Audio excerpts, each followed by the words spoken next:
Welcome to the HIV podcast. Each week we focus on a person, historical event or pop culture moment linked to HIV and explore the story of what actually happened. I'm Sarah. And I'm Jess, and between us we've been working in the field of HIV for 40 years. Our aim is to get as many people as possible HIV educated. Cue the music, Jess. Hang on. Pause the podcast. So it was at this moment right now that I had to cut Sarah off and remind her that we definitely do not have the rights to play music on our podcast. And if she'd like a specific song included, well, she's going to need to sing it herself.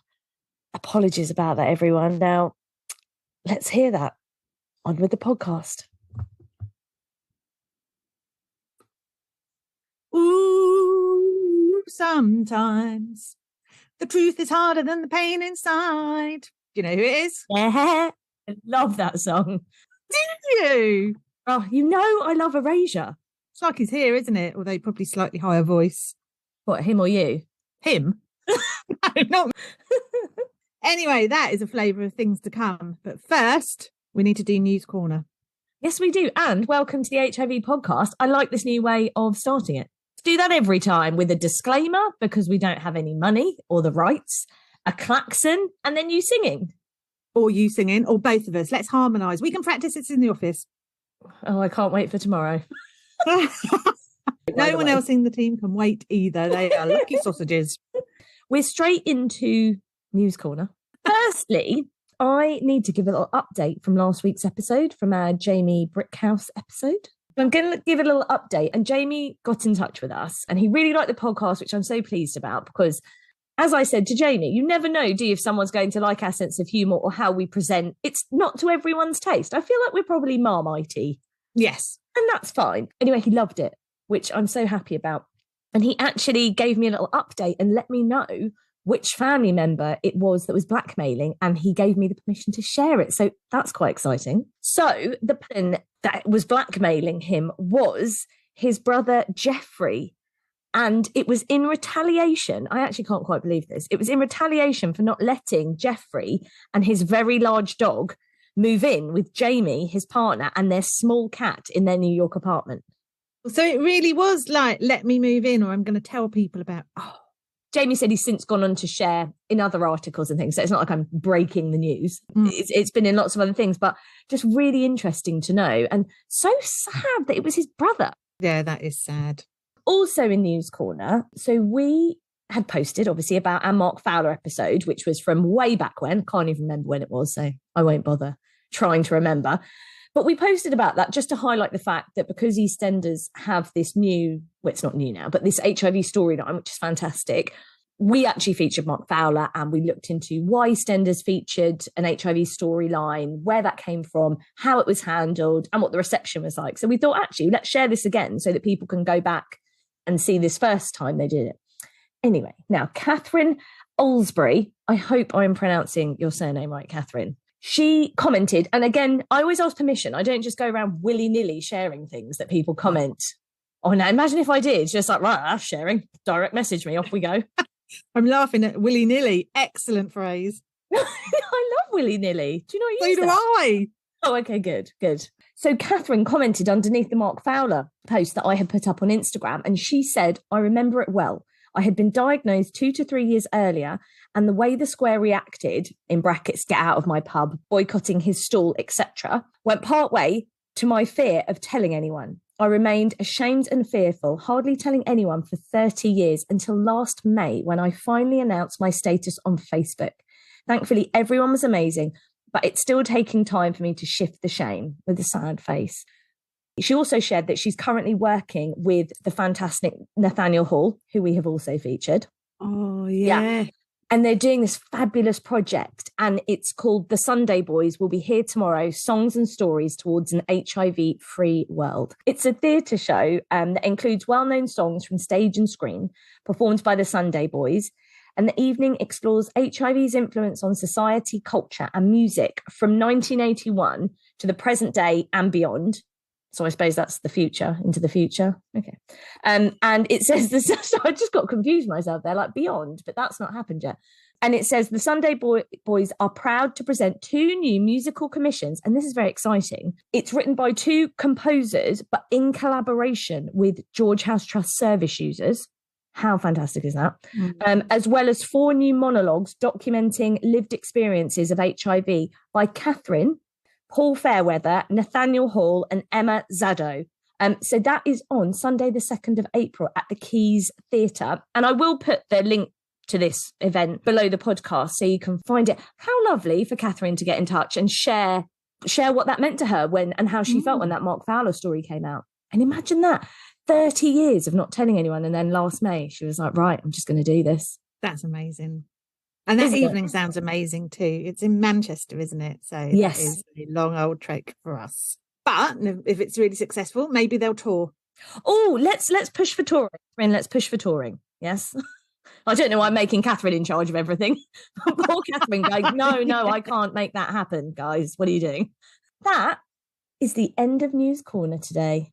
Excellent. Thank you very much. Are we going back to singing now? Are you going to sing some more? Well, because we've had lots of new listeners and lots of great feedback about the Blackmail series, I think now would be a good opportunity to just remind everyone of the inspiration for the series. We've talked about him before. Will Hampson actually said his name without stumbling over it. I don't know why I have trouble saying it normally. And his book, here it is, The Lost Boys of Soho. This is the name he goes under on Instagram and other social media. Yeah, TikTok and Twitter. It's an excellent book. It's his personal story of experience in Blackmail. Everybody go out and buy it. Yeah, thank you, Will, for being the inspiration for this. It's just so important that for us to feature Blackmail. Will's book hasn't been out for long, so we didn't feel it was fair to kind of share his story at the moment, because obviously we want people to read his book. But I think later down the line, I think it's going to be the inspiration for some more episodes as well. So thank you, Will. Now, Sarah, enough with the niceties, back to the singing. I'm putting a request in for A Little Respect from Erasure. Can you do that one? It goes quite high. No, I've only got the lyrics for this one.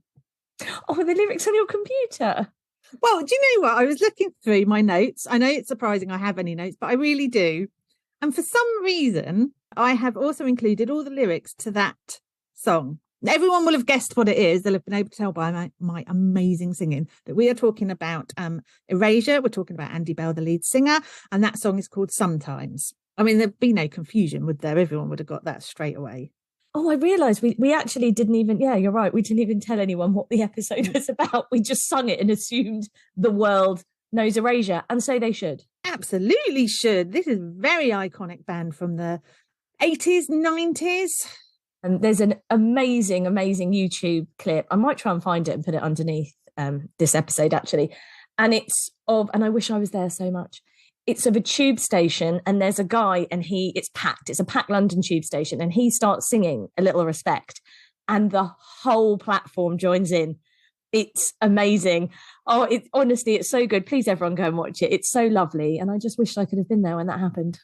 Oh, right. What we'll do, our drop in tomorrow, we'll start singing this one sometimes, and we'll see if any of our service users join. Initially, I'm like, Lauren, who will be at our drop-in tomorrow, is going to go, who is this? Who is Erasure? What is this song? It'll just be you and I twirling around, trying to get everyone to join in, and it will just be pitiful. But I mean, yeah. I'll still enjoy it.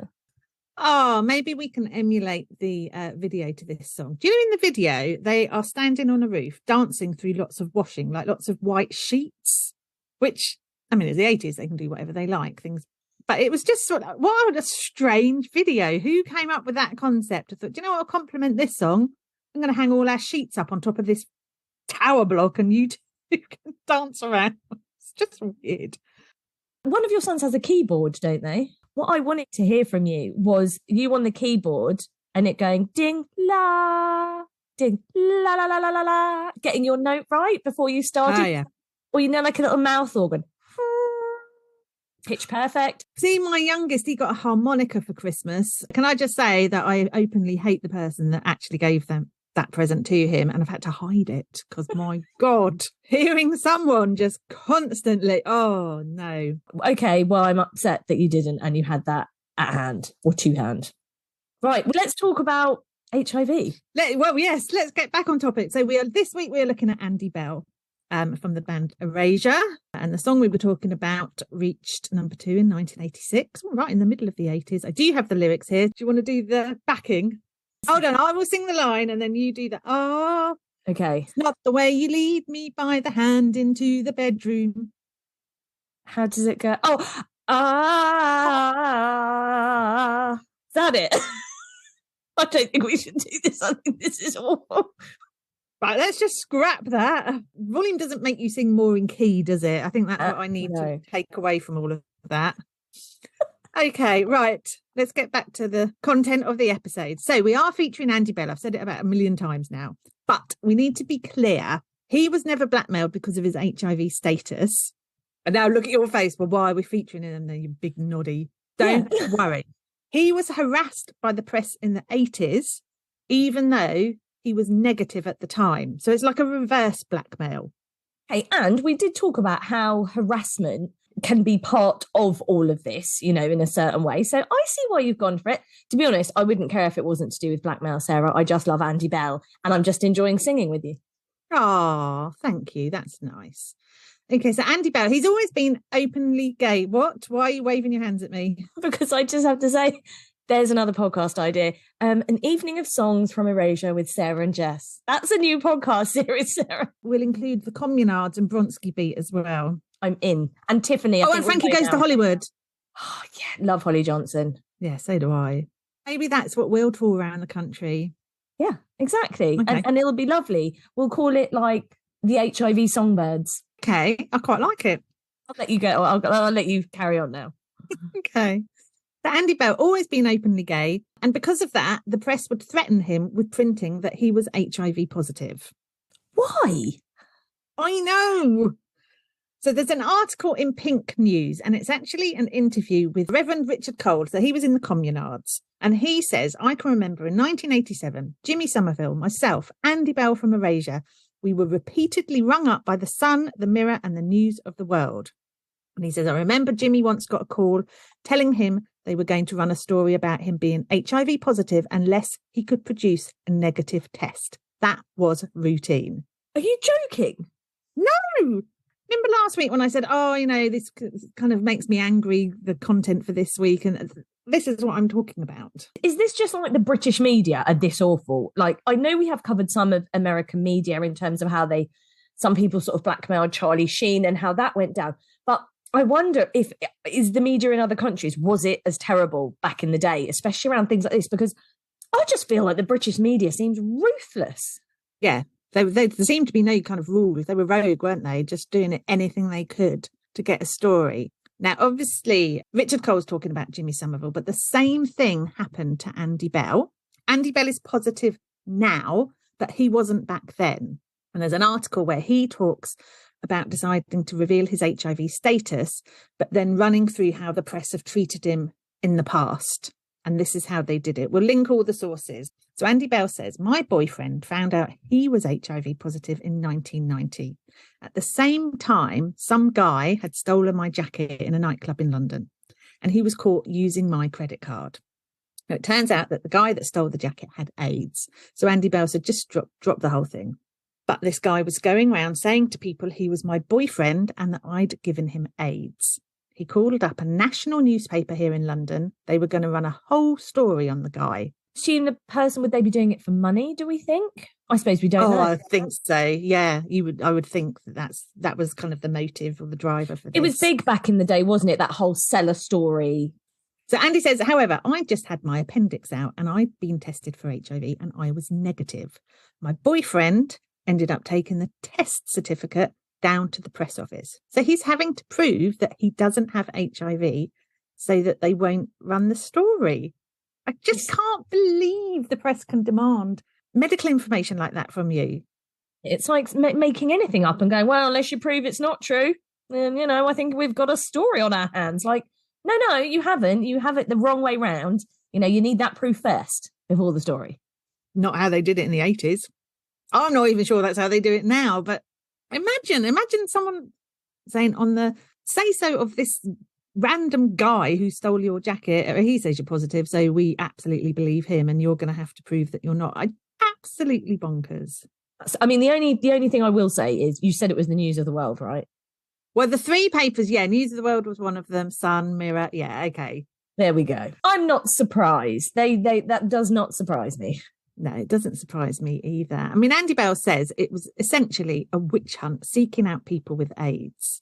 Oh, imagine if you did have AIDS back then and you had a public profile. How scary must it have been? And we're only talking about this is in the early 90s this happened.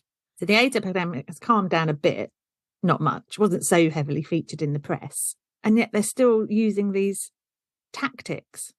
And again, this is why we really hate the media so much. We talk about it all the time. But if anyone wants to cover the HIV podcast, I feel like we've made things very difficult for ourselves. Yeah, we really have. I mean, at least we're honest though, right? Yeah. That this just keeps perpetuating. The more we cover this, the more we see how, especially how the newspapers covered it, because that's really the thing that's in your life, in your home, every day that you're seeing out on the streets and on the news, on the TV. And to see this is just this perpetual fanning the flames of the stigma, isn't it? You can see why it's so hard to fight against it now, to reverse all of that. It's like ingrained in people. Back then, I mean, the newspaper was the primary source of all information, wasn't it? There wasn't social media like there is kind of now. So you're kind of limited to newspapers, television and radio. But now it's like the other way. We're almost too saturated. So it's really hard to get direct messages to people because there's so much and there's so much false information. And I just feel upset, Sarah. Can we end the episode? I'm going to go and lie down now. No, we're going to carry on. You've just got to plough on through this. Come on now. So he goes on to say in that article that obviously the press in the 90s played on his mind. If they were threatening to out him as positive when he was negative, how will they react to the news that now he actually is positive? But as he says, he's always liked to be open. He didn't see a reason to stop being that way because of the press. He's a good egg. Good for him, yeah. On the 17th of December 2004, Andy publicly announced that he had been HIV positive since 1998. And he announced it on his website. Press did pick up on it, but nowhere near the manic coverage that I think would probably have occurred years earlier. So he's kind of managing this in quite a controlled way and letting people know by his chosen medium rather than kind of relying on the press. So good for him to do that. I like the fact that he's so open. I like people like that. Yeah, and it's not about trying to keep his status a secret. Not that there'd be anything wrong with that at all. We've talked about that. It's everyone's personal decision, but it's nice that he was open and chooses to speak out. Absolutely. So commend him for that. He's lovely, isn't he? I do love him. Now, there's something else we're going to look at with him that isn't linked to blackmail. We always say when we do episodes about anybody, actually, that we try and include all of the facts. And I think this one is a quite important fact, but I think it might be controversial to some people too. But he's spoken openly about this, so we're going to cover it here. So there's an article in HIV Plus magazine where he talks about everything to do with HIV. And he's asked this question. So he's asked, were you deliberately trying to get infected with HIV? Did you think you would find some sort of better support system or feel a part of a specific community if you did? Quite an intrusive question. Yeah, some people would react really badly to being asked that. Yes, I think most people would actually. But he answers it and he says, yes, he was looking for an HIV positive peer support system. He's saying, I don't belong to any groups or anything like that. I talk amongst my friends with how they're dealing with it. I have regular checkups. I have a good talk with my doctor. And then there's an editor's note that says Bell told the London-based Times Online in January that his desire for HIV infection was probably from self-loathing, and he attributed the same feelings to having contributed to his decade-long cocaine addiction. So he was actively seeking to become positive. Now, the reason I wanted to draw this to kind of our attention, because it's got nothing to do with blackmail, because it's very brave of someone to openly admit that, and B, because I've supported people, I'm sure you have too, who've done exactly that, who have actively sought to contract HIV. And I think the reasons for it are often complex. Low self-esteem is definitely one of them. Another one is that some people feel it's inevitable because they're having lots of unprotected sex. Because I've definitely heard that from people I've supported, that they would rather be positive because then it removed the anxiety of, as they saw it, just waiting until they were diagnosed. So if they sort of took it into their own hands, they felt that removed that level of anxiety for them. Yes, I've heard that too. And I do think for some people, it's very strange, isn't it, that for some people actually contracting HIV and then being linked into a support group feels almost a void in their own life. They've got the support that they didn't have before, got a very safe environment in which to kind of be themselves. You suddenly belong, right? If you don't really have anyone or anything. And like you're saying, it's so much more complex than we're just saying. It's not just these really basic reasons, but I do think there's a sense for some people of, like you're saying, wanting to belong. You now belong to this whole community of people who, as we know, are mostly very wonderful. You know, I know we've covered some of the awful ones in our crime series. As you say, I think it's important to talk about it, because where do we ever see this talked about, really? Well, this is it. I've never heard of someone openly admitting it. So, I mean, it's good in terms of supporting people. For us supporting people, it's another resource to kind of utilise, really, isn't it? To show that those who have contracted in that way are not alone, because I think some of the feelings after you've contracted are very complex as well. I've certainly supported people who've had regret or guilt. So this will help them. But equally, I know there's going to be some people thinking, why are you even giving someone like that airtime? But we can't shy away from the fact that this happens. And Andy Bell has talked about it openly. So let's acknowledge it here. We're always open to kind of feedback, positive or negative. And I think it's just important to have these conversations, isn't it? We can't shy away from something. We can't not talk about it just because people may disagree with it or it's a controversial topic. That's sort of part of why we started the podcast, because sometimes we felt that not all the topics were being covered, like crime. You know, why aren't we talking about reckless transmission and exactly what that means? And I think this is really important. And I don't know, perhaps we'll go on to talk about it a bit more in the future, I would hope, because this is sort of opening that conversation of quite a taboo in the HIV world. Yes. Shall I add that to the evergreen list? The scroll, Sarah. The scroll that rolls down the road. Add it onto there, please. I'll just fire up my quill. I don't really know how they work. With ink, Sarah. Look, I've already told you I've had a very traumatic morning. So just before we were set to record, my cat got a Post-it note stuck to her fur and went bananas. And I spent a considerable amount of time chasing her around the house trying to get it off. As I said to you, it's her own fault. She never used to be fussed if I was on like team meetings or on Zoom. But now, as I said, she's there like, should I get on board with this? Can I be a part of this? And, you know, she just randomly got a Post-it note. She's sitting next to me now, just giving me evils. Like, it's not really funny though, is it? It's been very traumatic. Your desk is now a danger zone for Gracie. Honestly. It's like, I just don't have time. Don't have time to chase you around, honestly. Anyway, so look. That's everything we need to know about Andy Bell being persecuted by the press before he even contracted HIV.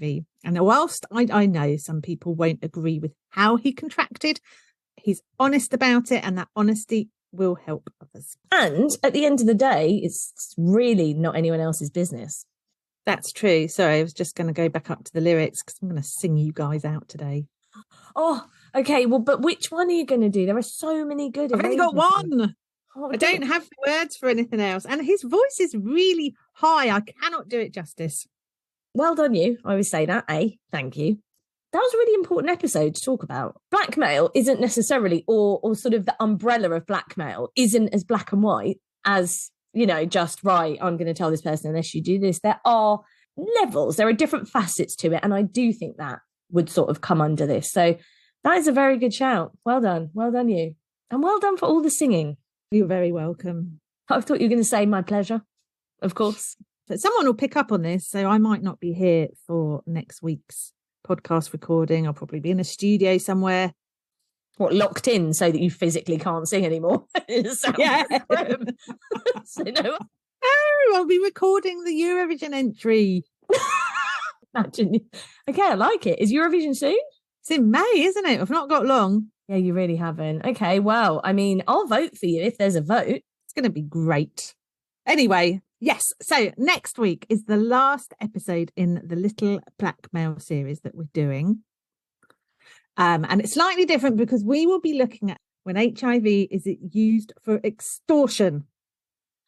I'm not going to lie to you, based on the fact that it's taken us about 10 minutes to just get that sentence out, because I probably edited this very heavily because we just couldn't get to what the episode was going to be about. Can't wait for the car crash that it's going to be. Yeah. I don't hold out much hope about next week. I mean, everyone listen, please, but, maybe lower your expectations. I don't think anyone's ever had them particularly high, Sarah. So I think we don't even need to say that, Thanks for listening to the HIV podcast. If you enjoyed our podcast, please like, rate and subscribe wherever you listen to your podcasts. You can now also follow us on Instagram and TikTok at the HIV podcast for behind the scenes insights and videos.